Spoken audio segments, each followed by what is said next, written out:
Between Sessions handles a variety of mental health and sexual issues using adult language. Listen at your own risk. Hello and welcome to Between Sessions. I'm Shauna Wilder, licensed professional counselor and certified holistic sex therapist. And I know what you're thinking, but I might actually just have the best sex ever this weekend. Oh. And with me, as always, is Sid, the producer. Hello, everybody. Hi, Sid.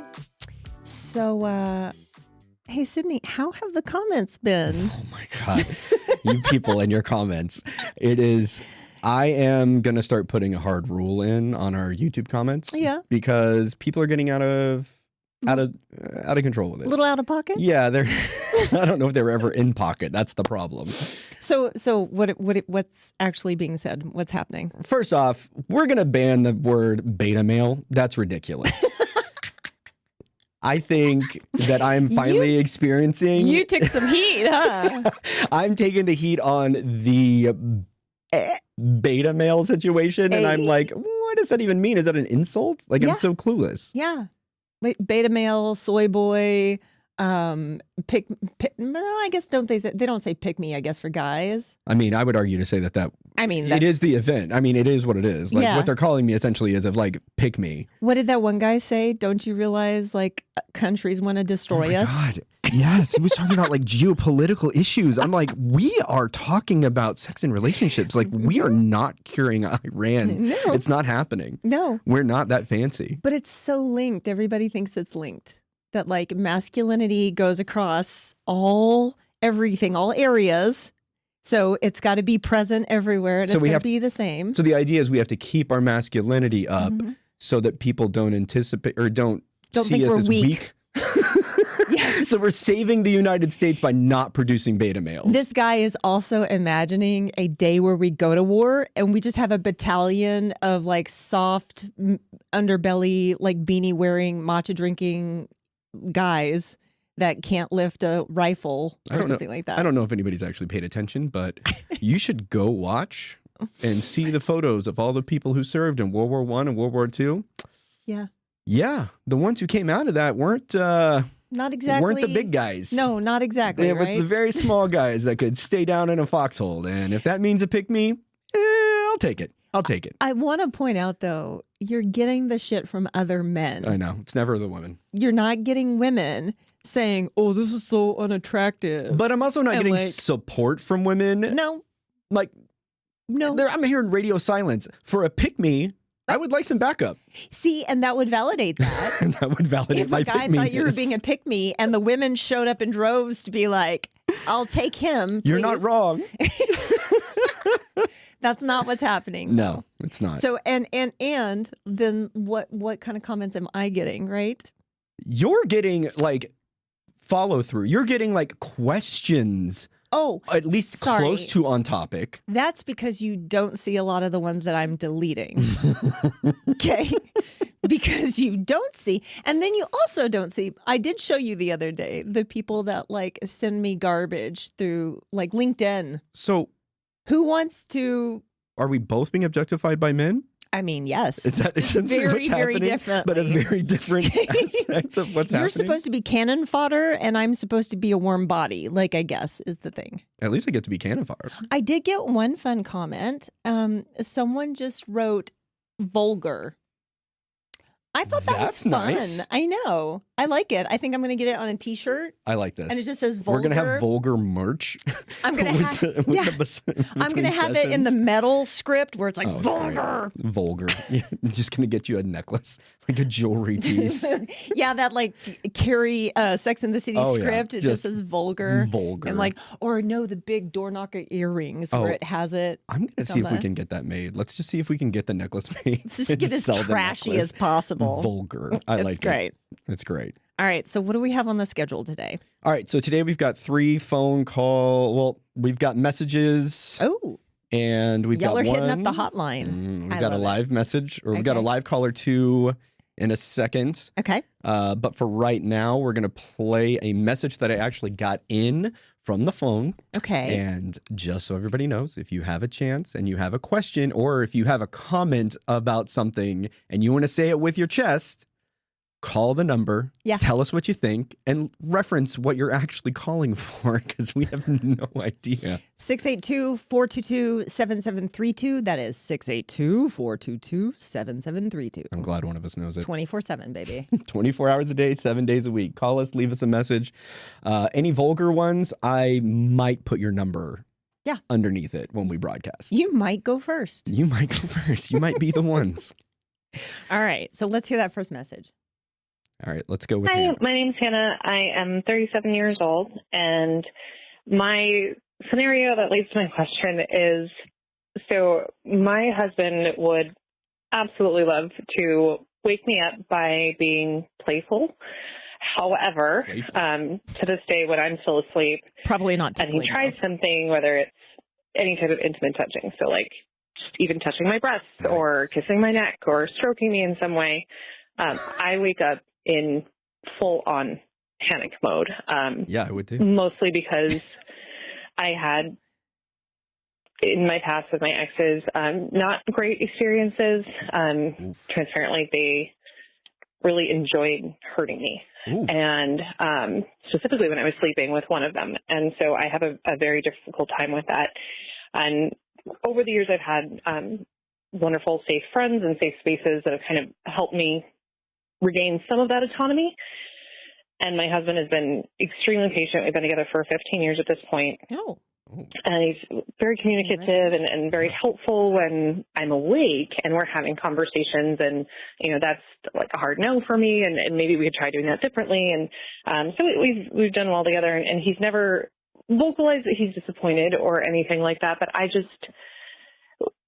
feel bad in some ways. And then at the same time, the other thing that really gets me with it is I really feel like that was taken from me, and I want it back because I would like to enjoy myself being woken up in that way too. And it's, you know, full hands on deck. I'm allowed to wake him up that way, but he just knows that that's a no-no for me, and I don't really want it to be a no-no. It's just I don't have control over it like I do when I'm awake. So my question is, in those situations, how do you address something like that when it's really subconscious, where I don't have control and I just wake up terrified, and it has nothing to do with him. It's not his fault at all. It just takes me a moment to kind of recenter where I am and be okay with it. And at that point, the happy feeling gone. And just kind of, where do you even start with something like that? Thank you very much. And I really appreciate and love the show. So hope everything goes well. Thanks. Bye. Oh, thanks. That's sweet. Okay. So first of all, super common. Hear this a lot. Yikes. Yeah, it would happen. It happens more than you'd think. Yeah, I mean, happening at all is more than I would think. Surprise. First of all, super sorry to hear that happened to you. Oof. That's terrible. It's gross. Glad you're not with those people anymore. Long time not with those people. You've been with your husband for 15 years, and he sounds great. And you sound great too. So you do. So thanks for calling in. Thanks for sharing this. Now, the first thing I need to say about this is that I work with a lot of women who experience kind of what I describe as the clench effect. Yeah. So this can happen most commonly when you kind of advance the sexual boundary a little bit too quickly, right? Okay. So let's say we're going from doing nothing to then my husband just reaches over and like cups a boob or something. And I'm like, ah! Yikes. And my whole nervous system goes, oh, what's happening? And that happens with women who don't ever have a trauma history. Wow. With sexuality. So that's just genetically inbred in us. That has my little armchair kind of hypothesis is this is just what happens from decades, centuries of being prey. Right. Right? Is that we have this immediate kind of response when something sneaks up on us too soon. Right? So also, I would say, I know a lot of people, and probably even Hannah, that maybe on any other day can wake up already in a state of anxiety. Oh. So from the minute your little eyes pop open, you're going about all the things that you have to do. And sexual or not, just sexual life. Or not, your brain's just running, right? Possibly even your nervous system is just running, right? So this is not me dismissing the trauma. Let me say that very clearly. This is me normalizing what you're experiencing, even for people who don't have trauma. right? So a lot of times I'll hear people who do have trauma histories and they're like, this is happening because this thing happened to me. And I'm like, yeah, but also this happens to people that haven't had anything happen to them. So whether you have or not, you could still be struggling with this. You could be somebody who's never had a bad thing happen in your sleep in your life and still wake up wanting to slap his hand off your tit when it happens. Right. Okay. So to understand that this is something that your brain and your body can sometimes just randomly do, it may or may not be linked to trauma. You're drawing an association, and that's valuable. However, there is this automatic nature to it that has nothing to do with trauma. Okay? Knee jerk, right? The next thing I would say is the beating yourself up about it is not going to help you. Right. So putting pressure on yourself in terms of like, I feel bad because I want him to be able to have this, and then I want to have this. Like, it doesn't sound like the partner's putting any kind of pressure on her. So that's a huge plus. Yeah. She chose right. Yeah. She doesn't say he's upset, he pouts, he gets frustrated. Like, she hasn't said anything like that. Okay. So this is a problem they both want to solve, but they want to solve it in a happy way. Nobody's doing any pushing.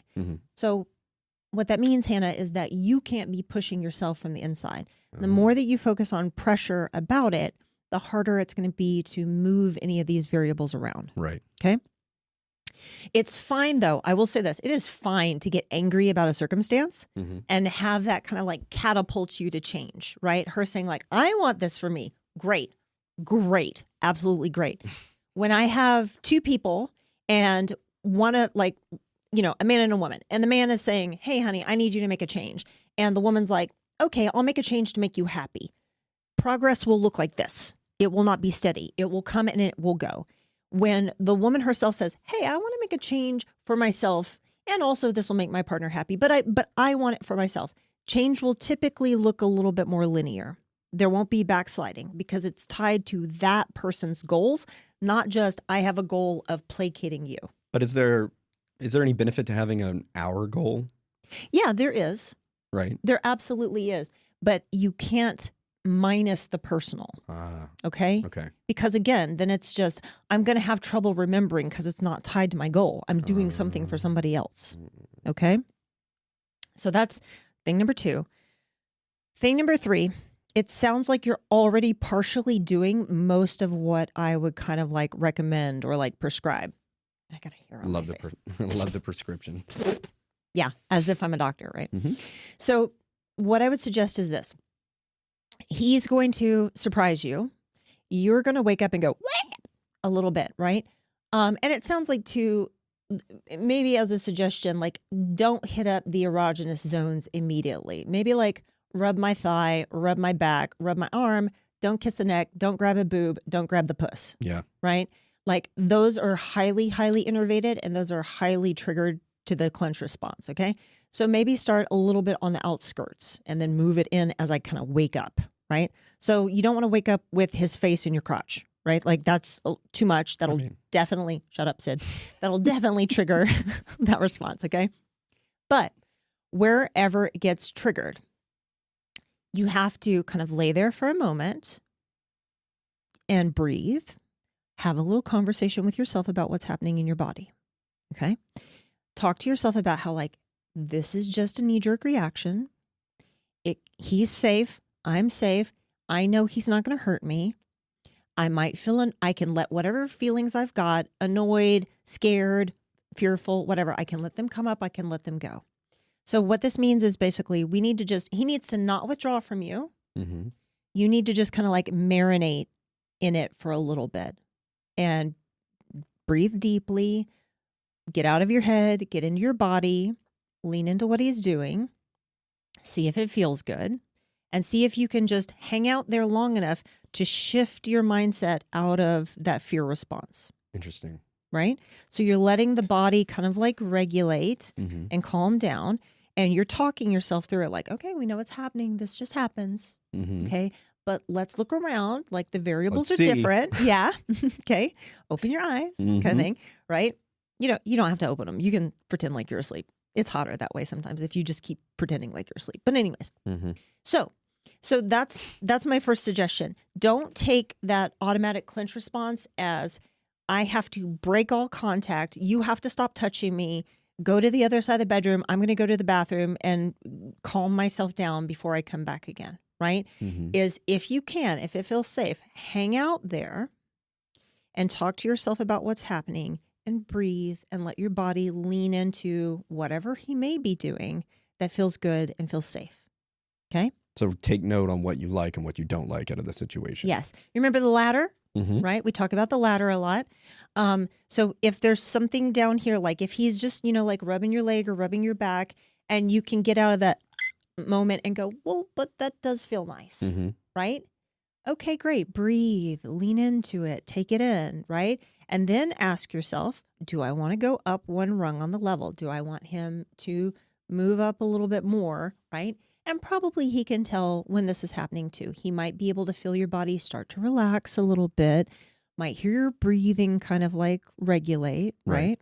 So especially if they've had this good communication for 15 years. It sounds like this is going to be a lot of communication. It does, but it sounds like maybe he's already kind of dialed into her a little bit. I mean, it's open enough that she's able to communicate it. 15 years, you get to be a good study of somebody. Yeah.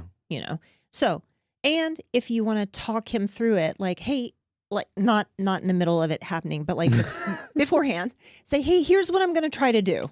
Okay. So if you feel me freeze up, don't freak out. Don't stop. Maybe pull back, just slow down, hang out with me so I can marinate in it and come back into the sexy mindset. Slow the process. Exactly. Okay.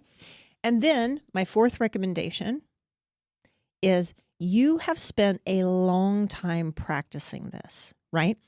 And what I mean by practice, I'm not saying it's conscious, okay? But when your body sounds the alarm, you've been practicing whatever kind of response that you have, whatever thoughts and feelings that you have, right? Unwillingly or whatever you have. And so we've really deepened that like neural pathway of when X, then Y. Right. Right?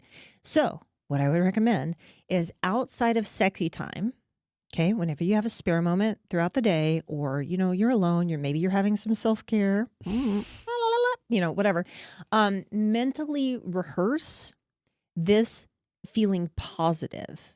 See the scene in your mind, see yourself asleep, see him waking up, touching you. Think about what that would feel like. Think about the pleasure that you could have in your body, and think about it being safe, and kind of rehearse that mentally so that you're building those neural pathways, right? So because you've had a lot of bad experiences for it, we need to try to load in some positive experiences. And research tells us that with anything, it can be playing a piano, it can be firing a gun, it can be like Target, right? Anything like that. If you're mentally rehearsing it, you'll double your performance, if not more. Interesting. Right? So you don't have to physically be having a success for you to mentally rehearse a success and then use that as an anchor point for when that happens in real life. So there you go. Yeah. Those are my recommendations. That's a lot of recommendation, and good luck to your spouse, because that's going to be a lot of communication. It's going to be a lot of patience. It is, but 15 years. And it's worth it. It's worth it. That's some hot shit if you can make it work. So good luck, Hannah. Thanks for calling in. That's a marriage saver. If this podcast helps, but you want guidance you can use tonight, join our sex therapy community on School. You'll get bite-sized lessons, conversation scripts, and weekly live Q&As where we'll work through real situations together. You don't have to do this alone. There's a whole community of people figuring out with you. Link in the notes to our community. It's now time for the desired data, the lab coat lowdown, the citation sensation. Citation sensation. It's time for Science Says. Science Says. Where we see what science has to say about sex. All right, let's see it. This is basically sexy science. Let's go. Sexy research. So, what terms do you use to refer to your genitals? New research finds that the words women choose reveal something about their sexual well-being. However, the context in which those words are used also matters. Specifically, women who use playful or childish or infantilizing words, think along the lines of hoo-ha or kitty or something like that, right? To reference their genitalia in everyday life, reported worse body image. This type of language may signify or reflect a general discomfort around sex or one's genitals. By contrast, women who used vulgar, here we go again, terms, things that you might hear like, in WAP or something like that, like pussy, cunt, Right. stuff like the really fun ones, right? The certified freaks. Exactly. Right. During sex, when they use those, when women are confidently using those terms during sex, they report greater pleasure, higher rates of orgasm, as well as a greater desire for oral. Oh. Crazy, right? Yeah. Although words in the vulgar category are considered by many to be derogatory, it may be that they also carry an element of empowerment for other women. So what about women who use correct terminology like vulva and clitoris? Sexy. Our old friend Aunt Clitoris. Sexy. They looked at that too, but they really didn't find any associations either way. So that's kind of middle of the road? Exactly. Interesting. So maybe it works, for somebody who's like really into science. I don't know. But my intuition is that people who use those childish words for their genitals do so because of shame. And people who use those more vulgar words do it freely because to do so, they're basically evidencing like their freedom from shame. And so they probably have fewer hangups when it comes to sex. So it's like a female empowerment. Exactly. It's kind of like an outward sign of like, oh, she doesn't really have a lot of hangups. Or she's trying to get over them, actively work on getting over them. Which may exposure therapy. That's a win-win. We're just going to cunt our way out of it. It's going to be great. So you can't vulva your way out of it? I mean, maybe. You could try. While this shows that terminology and sexual health outcomes are related, the direction of the effect remains unclear. Also, this sample, this is the critical portion, right? Okay. So like we definitely see some relatedness, but we don't necessarily see data for causality. Oh. Okay. So we're not saying that, whipping out pussy in the middle of sex, the word, right, or whipping it, anyway, doesn't necessarily correlate to just that alone greater enjoyment, okay? Also, this sample size was limited to just cis women in the U.S. and hardly considers different relationships or different relationship styles or cultural context. Yeah, I was about to say, this sounds very cis. It is. It's very cis coded, okay? I mean, I don't know. Do lesbians' relationships go vulgar as hell? I mean, probably at some point. They have to, I assume. Yeah, exactly. Okay. So language, therefore, is more of an indicator of sexual self-determination and environment than a direct lever for desire or self-image. Interesting. Okay. So as a clinician, I don't take away from this research. If you say nastier words, you'll enjoy sex more. But I do take away the message that what feelings and beliefs you choose, what feelings and beliefs make you choose the words that you do. So what's important is why are you choosing the words that you're choosing, and how does that impact your sexual satisfaction? So you think forcing vulgar terms wouldn't help as much as pushing yourself or holding yourself back by using more infantilized terms? Right. Okay. Right. Also, I'd say this. I think that whipping out more vulgar terms is a great litmus test for whatever partner you're with. I mean, that would... Because if you drop something really stunning like that and he freezes up, that's going to tell you a lot about what's going on. Yeah, it might not be you. Yeah, it might not be This is a cis relationship. It might not be you. And I come with receipts, so we're going to have the citations for the research in today's episode notes. So there we go. Down below. All right. So next we have Matt on the phone, and he has a question for you. Okay, great. Hi, Matt. How can I help? Hey, so my wife and I have been married for about 5 years, and it's a second marriage for both of us. We both had partners that were not open sexually and also just not safe or trustworthy in the past. So we've really tried to focus on intimacy and honesty in our marriage. Good. So we've had a lot of talks about sex and how we feel about it. And I've wanted to try some new things with her, and she's slowly been opening up to trying them. Wonderful. And one of the things I've been wanting to try is tying her up. Oh. And we've tried a little bit of it, nothing too harsh. I mean, some fuzzy handcuffs or bondage tape, if you know what that is. I do. And the problem is, we had an argument the other night, and after talking it through, we realized that this is really a big thing for me. And she's struggling to get into it.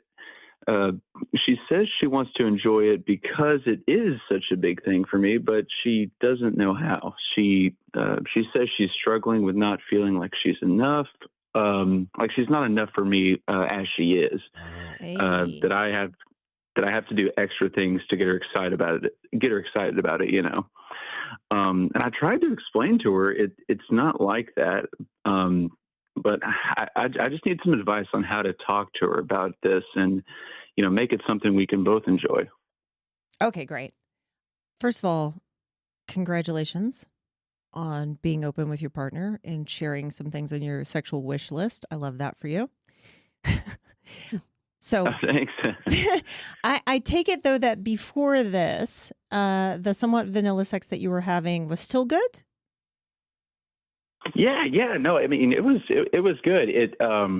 Okay. It's just kind of like you have things you want to try to do, and it's like you're fine with what you're doing. You just, you have things that you want to try with your person, Yeah, for sure.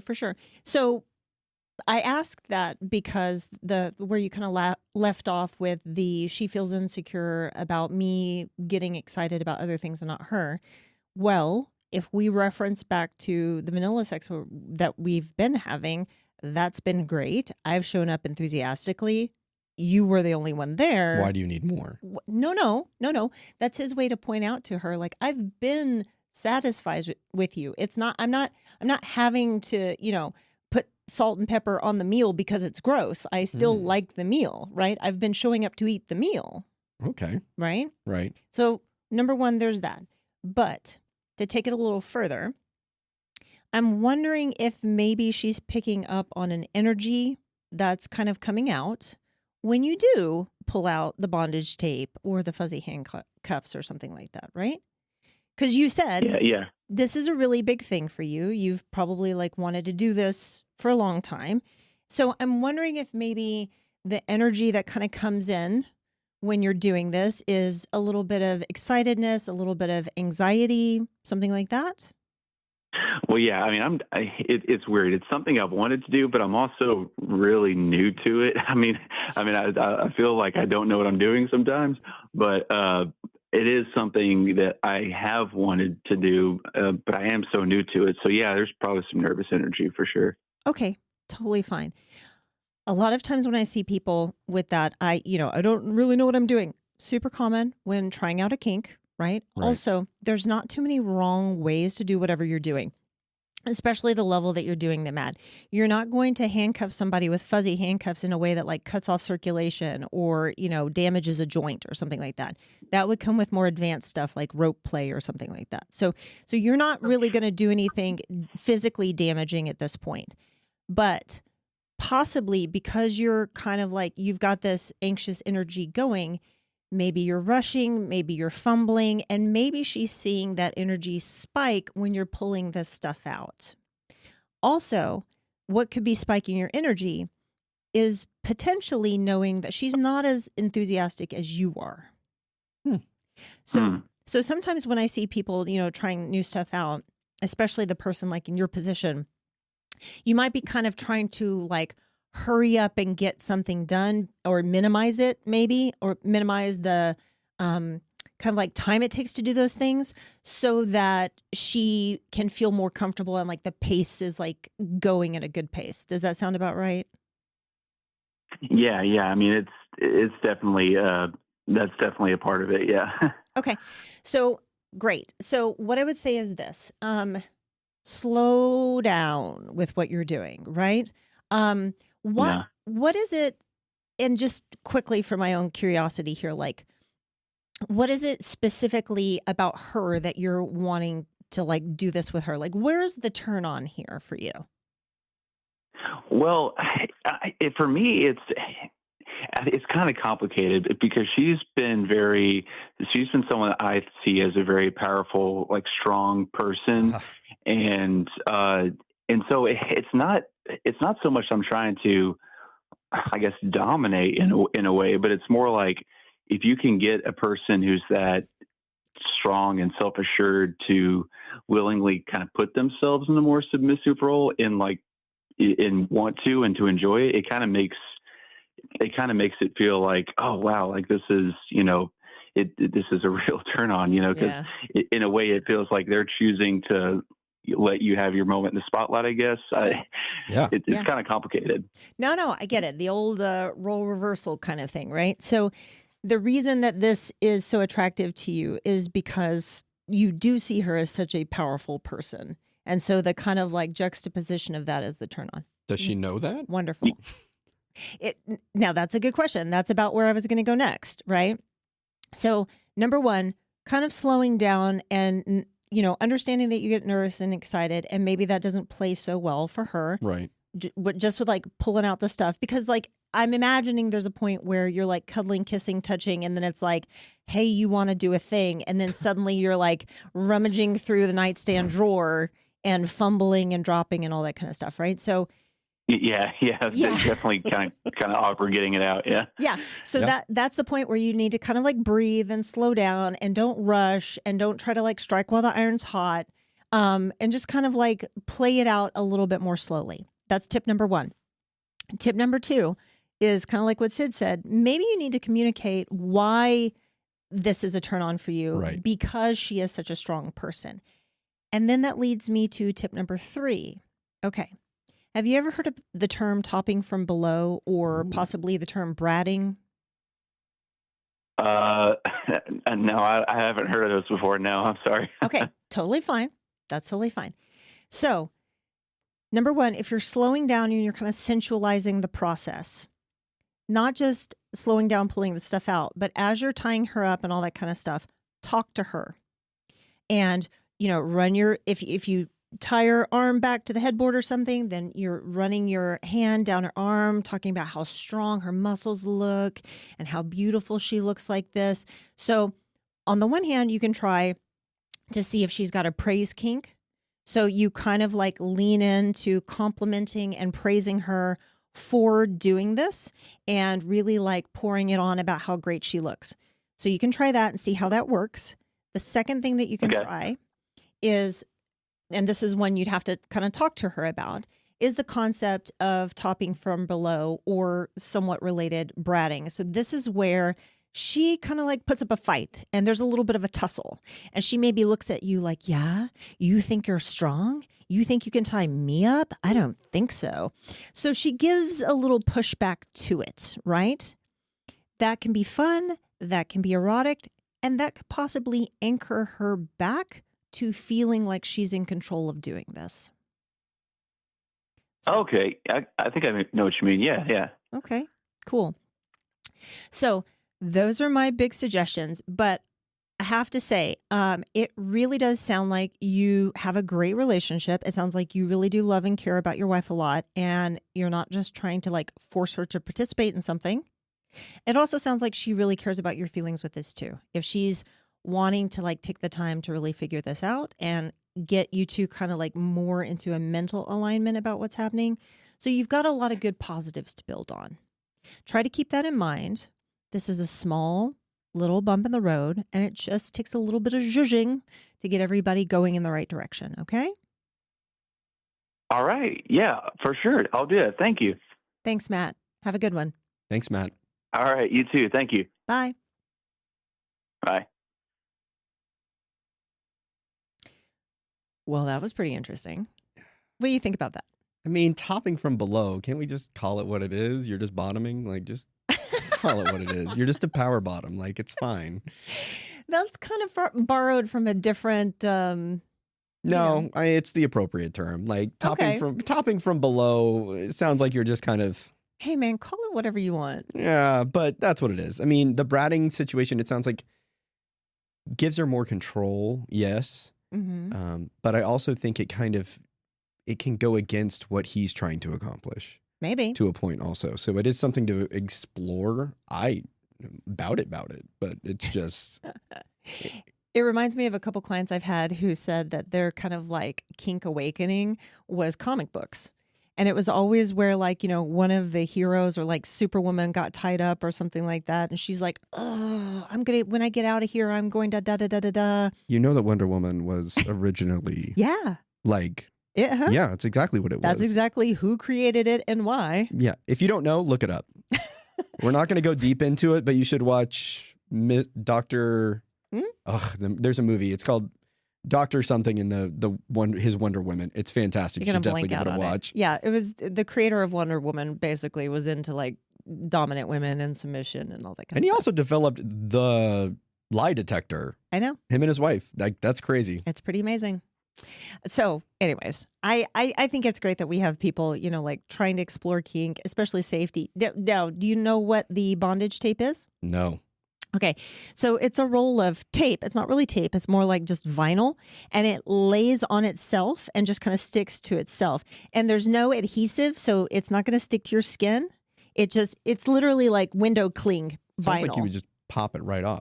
Well, that's why it's a very soft restraint. Like and that's another thing too. So you kind of have to have somebody who like is down for being tied up. Because they have to. Yeah, they have to play the because they have role. to not really move around a whole ton. Right. But it's very soft. It's not going to really leave marks, and it won't rip out any arm hair or anything like that. It's easy to position. Yeah, maybe on you. Okay. Okay, maybe on you. It might. But it's easy to reposition, and it's also easy to reuse. You can take it and like you can re-roll reuse it. Yeah, if That's it doesn't cool. get too stretched, you can just like re-roll it again because it's like electric. I'm assuming static. it's like ace bandages. No, it's literally like window tint or like one of those wraps. Charge. It's like a static clean kind of thing. That's what it is. That's interesting. Yeah, it's good stuff. All right, quick shout out to Ritual Hair Co. in Dallas for keeping us camera ready and feeling human. Look, self-care isn't just a pretty face mask or a bubble bath. Sometimes it's letting a professional make you look like the best version of yourself, the one that has their life together. The team there gets that, and they've been taking care of us behind the scenes this whole time. If you're in the Dallas area, mention Between Sessions when you book, and they'll hook you up. Details in the description. Now it's time for the vibe check. This is where Sid and I review sexual and mental wellness items and ask, does it do the thing? Does it do the thing? So today we have, and this is my big idea because I spend way too much time on social media. So a couple weeks ago, I bought a box or two of the Neuro Gum, right? Because Sydney and I, to a lesser extent, both have ADHD. Hardcore. So good times. Not a lot gets done around here, but whatever. We lose our keys a lot. But we have great plans. Huge plans. Huge tracts of land. No, so the Neuro Gum, the thing that this is supposed to be for, or what it's supposed to do, it's got 100 milligrams. Well, okay, so first of all, I got the extra strength mints. This isn't actually the gum, okay? But I got the extra strength mints because I was like, hey, it's, let's get the best effect and see what happens. So it's got 100 milligrams of caffeine, natural caffeine, it says, and L-theanine and B vitamins and 0 sugar. So the thing about it that's supposed to be so great is it says refresh your mind and body. But L-theanine with caffeine is supposed to be wonderful for the ADHD brain. Right? Yeah. So we've been trying this for a while. So what do you think of it? I've been using it for weeks, and I can tell you that it is a substitute for a Red Bull in my brain. Okay. It calms me down a lot, which is wild, and helps me focus. Mm-hmm. It is definitely not an ADHD med. Nope. But it is helpful when you need that like mid-afternoon pop. Yeah. And really get through the like 2 o'clock to 5 o'clock of your day. Instead of like an extra Adderall. Yeah. Like instead of popping another amphetamine, let's just go ahead and give it something natural. I cannot remember the last time that I actually felt caffeine. Good for you. Unfortunately, I'm that brand of ADHD. The last time I felt it, I think I poured 2 scoops of pre-workout into a white Monster, and I thought I could see my heartbeat behind my eyes. I thought I was going to have a stroke. I feel like I can see your heartbeat in your eyes from that one. And unfortunately, I was in the middle of a session with a client. Oh. And I was like, I hope they were having a really good time. He was a big workout person as well. Oh, good. So I told him what I did, and he goes, "Yeah, you're gonna die." And I'm like, "Yeah, I think I am. It's bad." At least he let him know before he has to call the ER. I was like sweating. I was like moving my like flapping my sweater, and he's like, "Yeah, I don't think you're okay." I'm like, "I'm not. I'm not. Bad. You're right." But like Sydney said, I had somewhat the same experience. I'm not gonna say it felt like a Red Bull because, like I said, I don't feel anything. I'm dead inside. It's great, but the focus definitely. So like in terms of like jitteriness or anything like that, I don't feel that. Minimal. Focus, I do. Mm-hmm. Right? It definitely kind of like, I don't know. It gives me a little bit more like stick-to-itiveness with whatever I'm doing. Interesting. Like I kind of stick and stay. Yeah. Long enough to get it done. Yeah. Right? Which is my problem. Which I go, squirrel. Makes your sessions at the end of the afternoon a little bit better. Yes, exactly. Right. So for 2 out of 2, I would say, yep, it does the thing. Definitely does the thing. Does the thing. So if you want to check it out, by the way, I should say none of these reviews are sponsored. I'm not going to use review space on here for something that we're getting paid for. But if you want to check this one out, there's going to be a link to where you can find it on Amazon. Mm-hmm. I think the one box, I don't remember how many mints were in it, but I think the one box was like $30. It was like, I think it's 9 or 12 because it's in threes. Yeah, but there were like 5 of these little tins in one box. Oh, yeah. Then there's 12 in a case. Yeah, there's 12 pieces in one of these little cases. The only downside I would say, and we talked about this earlier, is they taste like crap. That's they harsh. Taste like crap. They taste better. They taste less good than Altoids, but it also has caffeine in it, so you're tasting the caffeine. Yeah, I think it tastes like those old Listerine breath strips that you would put in. It's very harsh. If you ever did Banaka, that's the vibe it gives me. It's like if you were to spray Banaka on something, that's what it tastes like. But as far as we can tell, you don't have to. It does work. You don't have to have like sublingual. You don't have to have it. You can just chomp it and swallow it, or just swallow it. I just swallow it, and you'll get the same effect. Same. I just cheek it. In fact, I just did a marathon, and at the halfway point, I did one of these. And I felt great. Oh, wow. Yeah, because I've experimented with other kinds of caffeine while doing a marathon, and that's bad. Oh, that's interesting. Sometimes they make you go boom, boom. Ooh. And you don't want that when you still have 13 miles to run. Yeah. So these were boom, boom safe. Boom, boom safe. We can put it on the site. So there you go. Certified boom, boom safe.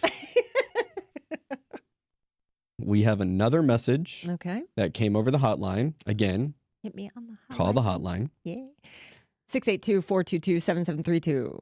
682-422-7732. I love hearing the wacky and zany things to throw at her because there's some off the wall stuff you guys will be getting later. Yeah. But we're trying to keep a theme going, so I want to kind of keep it all on base. So the last message is coming from Charlie. Okay.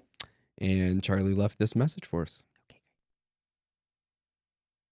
Hi, so my name is Carly, and I'm 32, and I met this guy, and he's 36 on Bumble. We've had like 5 really amazing dates, and we just had such great communication, and he was emotionally open, and we even talked about the future together, but on our 5th date, he just seemed really stressed or bothered, and then the next week, he broke it off, which was it just sucked.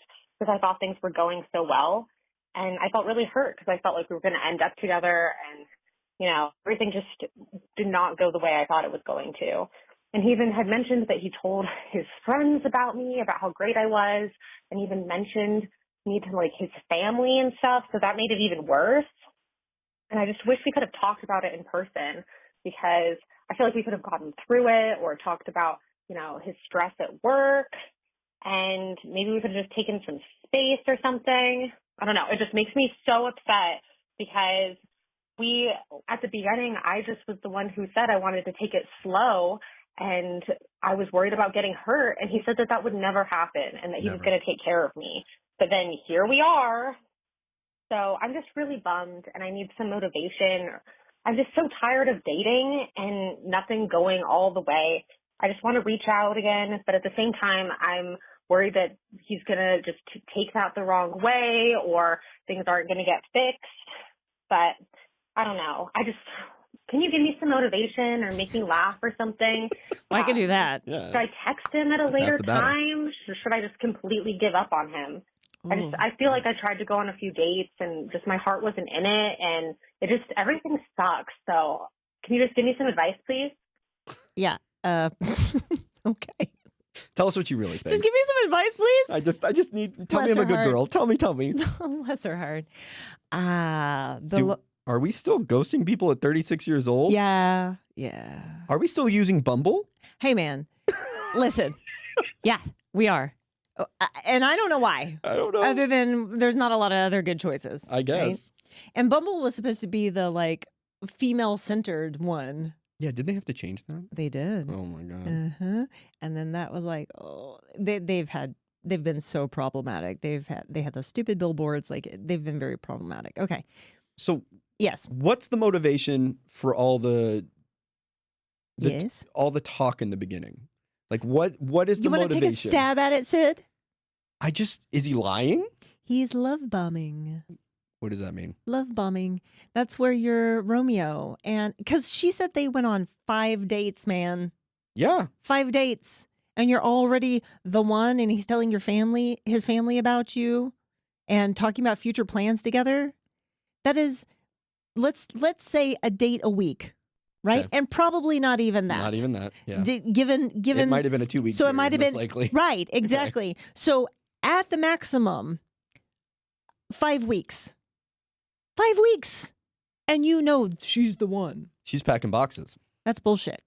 She's ready to move in. She was lapping up the bullshit. Because, again, at the end... Why? Because she's tired of dating. Not him. Oh, okay. I know why she gets it. Why does he do it? Why does he do it? What do you get out of that? Because my reflection is so pretty. I agree. Because not Mimi. Because if I'm a man and I can shower words and actions on this woman and look, she's just in love with me and it's great. That feels great. That reflection back of him being Romeo is amazing. Wouldn't trade it for the world. So I hear this a lot of times. Women come in and they're like, I don't know. Like, I didn't even sleep with him. Like, why? What's happening? Where did he go? Why would somebody do all this if not just for sex? I thought men just wanted sex. Men don't just want sex. That's interesting. Yeah. Men very often like the way that they look in a woman's eyes. And that's what they're there for. They're there to raise her up to real high. And that's fun. But there's no follow through. They don't want the follow through. What does that do? Like it makes them feel great about themselves. It's just a confidence builder? Yes. So it's worth the $80 you're going to spend to take a girl out to feel the feel? Yeah. That's interesting. Yeah. Because they can't produce it for themselves? Yeah. But I will bet you that within 5 dates, they definitely had sex. So I'm not going to say that she's one of those ones that didn't. Also, Carly, I don't believe you had sex with him. Okay. I'm going to say you didn't do it. Okay. I bet she did. Marriage didn't happen yet, so. Okay. I know we're in Texas, but come on. So love bombing, future faking, saying all of these things. She even said, I think we should slow down. And he said, don't worry, baby. Is that the red flag? This is a carnival of red flags. So what's the biggest red flag? Do we feel like the biggest red flag is her being like, maybe we should slow this down because I would like to be a little more, but because her gut reaction is happening, right? Yeah. Her gut reaction saying something isn't right here. Yes. And so she's listening to it and she's like, maybe we should slow down. No, she's not. Because if she was really listening to it, she would have went, oh, something's not right here. I should go. Why is dating so difficult? Relationships are so hard. They are. They really are. But if she had that boundary of going slow, she would have looked at this guy and went, what are you talking about? You just met me. Yeah. Why would you be saying this shit to me? That's some healthy shit. But the thing is she wanted it. She wanted it to be true. She wanted someone to see her that way. She wanted to be chosen by somebody that way. And so she lapped it up. I bet he was over 6 foot. And I don't, fuck you, man. Why would you say that? I'm going to call it. That's so stupid.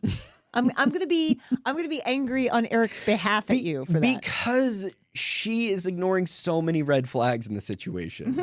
So it's like, what do you care? What are you keeping? What do you bring into the team on this one? Her or him? What do you mean? Him? Like her going, just plowing through those red flags. He brings the fantasy. He brings the perfection. Yikes. I am your Romeo. Ugh. It's true. I'm here. The thing that you always wanted, the thing that you saw other women get, I'm here. I'm here to give it to you. Yikes. That's what I'm telling you. I don't like that at all. I don't like it either. That sounds like manipulation. I'm not into it. This is also, I'm going to point out, this is an attachment style problem in action. This is an anxious attachment style person and an avoidant attachment style person chasing each other. And he's dismissive avoidant because he just fucking pieced out. Just dips. Boom. Or, and I'm just going to throw this out, might be married. Ooh. Because if he shows up on week 5 and he's all stressed and, it just works just bad. No.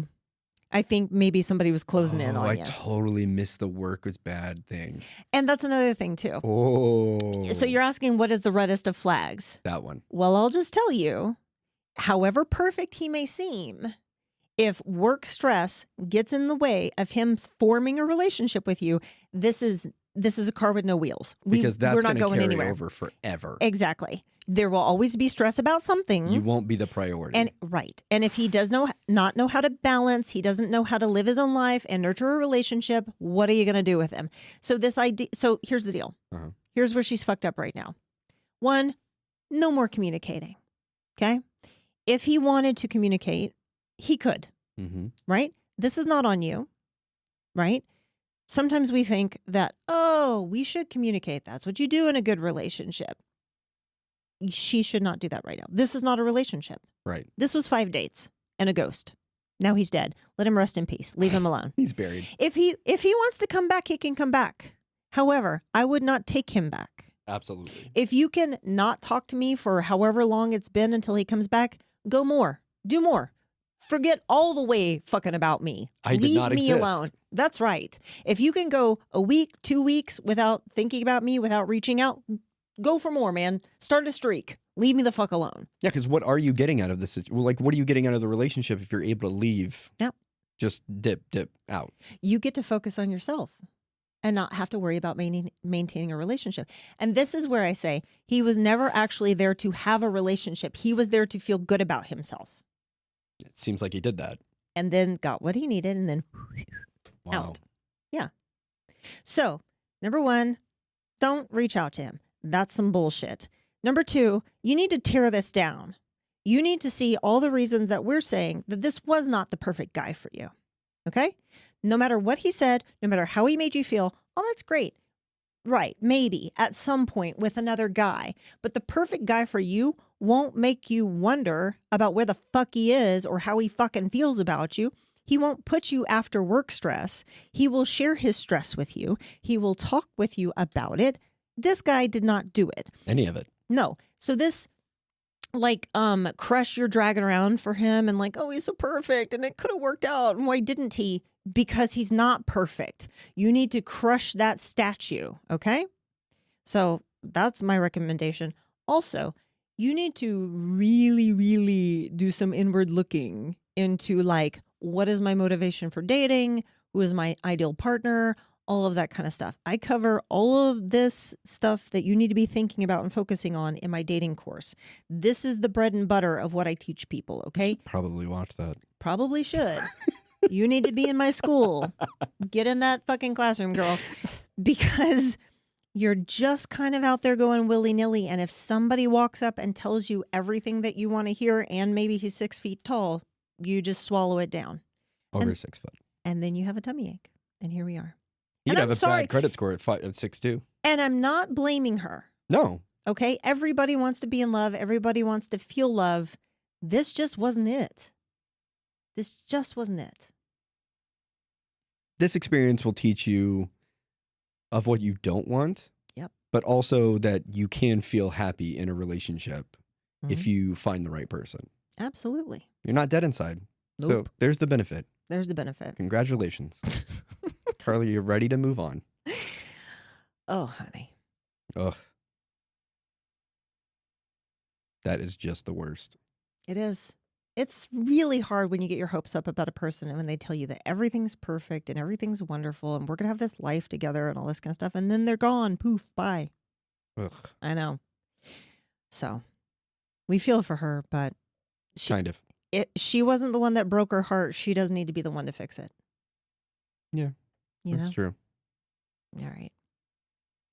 So did we do a theme today? Are you still doing that to me? Yes. All right. So what is it? No, wait, that's my part. You have to guess. I have to guess. You have to guess it. Okay, hold on. Okay, So let's go back through it. So we had Hannah with the clinch. Right? We had Matt with the bondage. Yep. And we had Carly with the ghost. Hmm. Holy crap. Okay.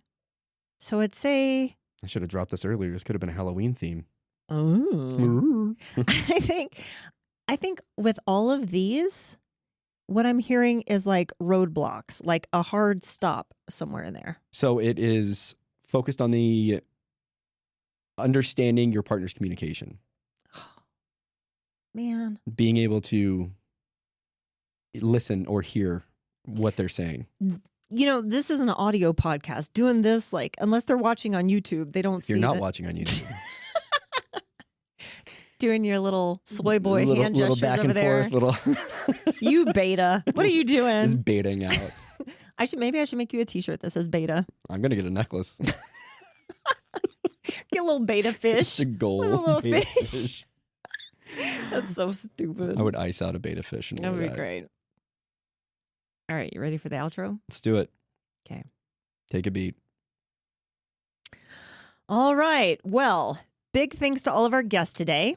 If you have any questions or stories you'd like to share on the show, please email us at hello@betweensessionspodcast.com or hit up the 24/7 hotline at 682-422-7732. Again, that's 682-422-7732.